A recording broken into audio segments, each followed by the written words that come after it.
నిన్న మీరు వార్తలు చూడండి ఇవాళ పేపర్లలో ముగ్గురు కొట్టుకపోయిన వర్షాలలో ముగ్గురు కొట్టుకపోయిన వర్షంలో అంటే నేను ఎందుకు చెప్తున్నా ఇదంతా అంటే పట్టించుకునేటోడు లేడు హైదరాబాద్ని ఇవాళ ఒక మంత్రి లేడు ఒక ఎమ్మెల్యే లేడు అని కనీసం అడిగేటోడు కూడా లేడు హైదరాబాద్లో అటువంటి పరిస్థితి ఈ కాంగ్రెస్ ప్రభుత్వంలో ఉన్నది జిమ్మెదారు గల ప్రభుత్వం అయితే నిజంగా బాధ్యత గల ప్రభుత్వం అయితే ఇట్లాంటి వర్షాలు పడుతున్నప్పుడు సీరియస్గా పెద్ద ఎత్తున ఇబ్బందులు ఉన్నప్పుడు ప్రజలకు ఒక ముగ్గురు మంత్రులను జూబ్లీహిల్స్ సెలక్షన్లో పెట్టుడు కాదు ముగ్గురు మంత్రులను హైదరాబాద్ మొత్తంలో పెట్టి ఎక్కడ సమస్య ఉంటే అక్కడ పోయి పరిష్కారం చేస్తే ఒక గది ప్రభుత్వం అవుతుంది ఆ పని మనం చేసినాం 10 ఏళ్ళు వీళ్ళు చేయలేదు సరే మనం కట్టినట్టు వీళ్ళకు 36 ఫ్లైఓవర్లు కట్టే చేత కాకపోవచ్చు కానీ కనీసం పొక్కలు ఊడ్చే తెలివి కూడా లేదా కనీసం రోడ్ల మీద గుంతలు పడితే ఆ గుంతలు ఊడ్చే తెలివి కూడా లేదా దయచేసి ఆలోచించండి నేను మిమ్మల్ని కోరేది ఒక్కటే ఇవాళ మీరందరూ కూడా 56 బూత్లకు సంబంధించిన బూత్ కమిటీ సైనికులు ఇక్కడ ఉన్నారు మీరు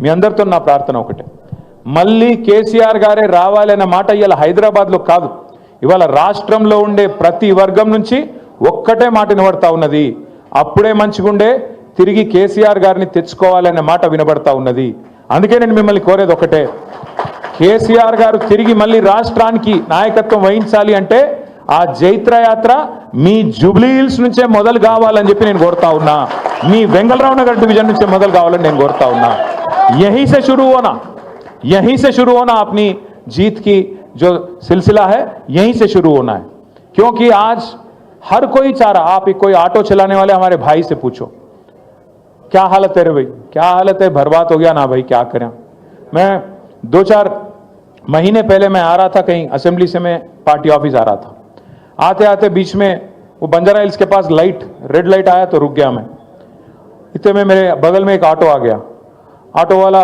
सलाम बोला मैं भी सलाम भाई बोला बोलते ही उन्होंने बोला साहब एक बार शीशा नीचे करो मैं शीशा नीचे कर लिया बोला सलाम मैं फिर से बोला सलाम क्या नाम है बोला महमूद भाई क्या हाल है साहब बर्बाद है मैं बोला बर्बाद क्या हुआ क्या है साहब पूरा धंधा कारोबार ख़त्म कहीं भी रोटेशन में पैसे नहीं है एक तरफ रियल एस्टेट ख़त्म हो गया एक तरफ हमारा कारोबार ख़त्म हो गया कहीं भी देखो आप आज कोई नहीं है साहब केसीआर साहब जाने के बाद वो गया साहब वो माहौल गया हैदराबाद में वो पुराना वाला हालचाल नहीं है అన్నాడు मैं क्या करूं महमूद भाई फिर एक वोट का सजा 5 साल है ना ఒక ఓట్ శిక్ష 5 ఏళ్ళు కదా అని నేను అన్నా అంటే ఏమంటాడు తెలుసా महमूद भाई कोई तरकीब नहीं है क्या साहब कोई तरकीब అంటే ఏమైనా ఉపాయం లేదా అంటుండు యాడున్నది ఉపాయం యాడున్నదంటే మీ చేతులు ఉన్నది జూబ్లీహిల్స్లో మీరు గట్టిగా గుద్దుతే వీళ్ళు చక్కగా అవుతారు లైన్లకు వస్తారు ఇచ్చిన హామీలన్నీ నిలబెట్టుకోవాలంటే మీరు జూబ్లీహిల్స్ లగాయించి మంచిగా పిడికిలు బిగించి కడుపులోకి వెళ్ళి గట్టి గుద్దుతే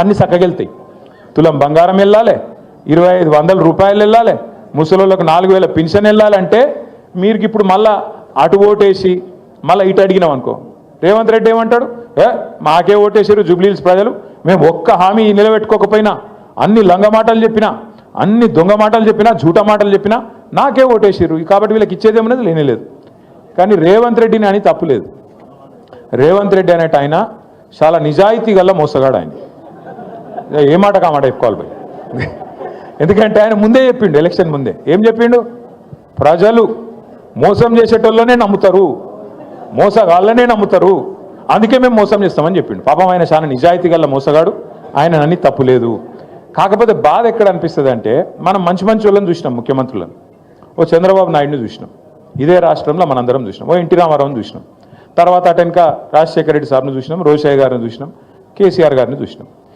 పెద్ద మనుషులను చూసినాక ఇలా రేవంత్ రెడ్డిని చూస్తుంటే ఎక్కడో అజం అయితలేదు ఏమిటికంటారా నాకేం పగలేదు పంచాయతీ లేదు ఏమిటికంటారా ఎవడన్నా ముఖ్యమంత్రి నేను సెక్రటేరియట్లో లంకె బిందెలు ఉంటాయని కొని వచ్చిన భయ్ లంకె బిందెలు ఉంటాయి సెక్రటేరియట్లో లంకె బిందెల కోసం ఎవడు తిరుగుతాడు అర్ధరాత్రి తువాలలు కప్పుకొని తటపారలు పట్టుకొని తిరిగేది దొంగలు కూడా ముఖ్యమంత్రి లంకె బిందెలు ఉంటాయంటాడు సెక్రటేరియట్లో గట్లు ఉన్నాడు ఈయన రెండోది నేను అడుగుతా ఇప్పుడు ఈ అర్రల ఈ రూమ్లో ఎవరన్నా అప్పు లేని వాళ్ళు ఉన్నారు అప్పు ఖర్జా नहीं है सो आदमी कोई है यहाँ पे है तो हाथ उठाओ అప్పు లేని వాళ్ళు ఎవరు ఉన్నారమ్మా దేదీప్యానికి ఉన్నదా లేదా అప్పు ఉన్నది మీ లేడీ సింగం కూడా అప్పు ఉందంట సబ్కే పాస్ అప్పు అప్పు లేని వాళ్ళు ఎవడు ఉన్నాడు మా సుధీర్ అన్న కూడా ఉంది అప్పు ఎందుకంటున్నా అంటే వెంకటేశ్వర స్వామి గుడి ఉంది రా భయ్ మా వాళ్ళకి లేక దేవుని గుడి ఉంది కరెక్ట్ చెప్పిండు మా తమ్ముడు.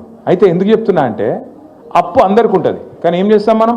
అప్పు హైతోవి కర్జా హైతోవి లోపల బనీన్కు పొక్కలున్నా మీదికెళ్ళి మాత్రం కడక్ అంగి వేసుకుంటాం, బయటికి మాత్రం షాన్ మే ఫరక్ నీ అని అన్నట్టు తిరుగుతాం. ఎందుకు తిరుగుతాం?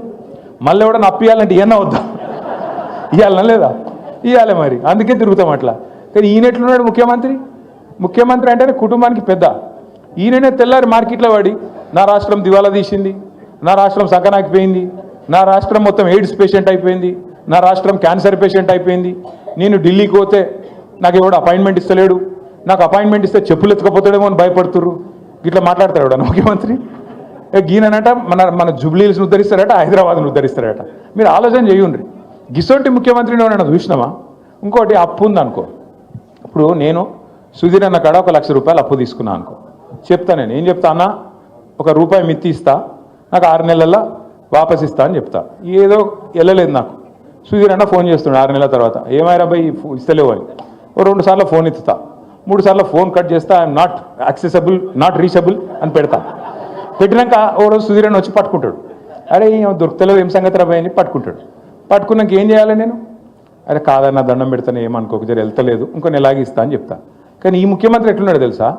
ఎలక్షన్ల ముందు వాగ్దానాలు చేసినావు కదా, అడ్డమైన వాగ్దానాలు ఇచ్చినావు కదా, మరి ఏమాయబాయి నిలబెట్టుకుంటలేవు అని మేము అడిగితే ఏమంటుండే తెలుసా? ఏం చేస్తారు, నన్ను కోసుక తింటారా? కోసుక తినడానికి నువ్వేమన్నా సేపువా మామిడికాయవా?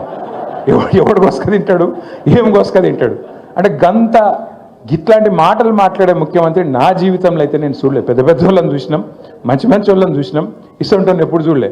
మరి ఇసొంటోని చేయలేగాళ్ళు అందరూ వచ్చి వెంగళరావు నగర్ చుట్టుముట్టి మేము ఉద్ధరిస్తాం, మేము ఇది చేస్తాం అంటే అసలుడే సక్కగలేడు. మీరేం చెప్తారు నాకు అర్థం కాదు. తుమ్మల నాగేశ్వరరావు ఏం చెప్తాడు, పొన్నం ప్రభాకర్ ఏం చెప్తాడు, వివేక్ ఏం చెప్తాడు, వాళ్ళతో ఏమవుతుంది? ఊదుగాలది పీరి లేవది, ఏది కూడా జరగదు. ఎలక్షన్ తెల్లారి ఒక్కడు కూడా పత్తు ఉండడు. మళ్ళా మిగిలేది గిదే గులాబీ కండువా హైదరాబాద్లో తప్ప మళ్ళీ ఎవడు అడ్రస్ కూడా దొరకడు కాంగ్రెస్ వాడు, యాది పెట్టుకోండి.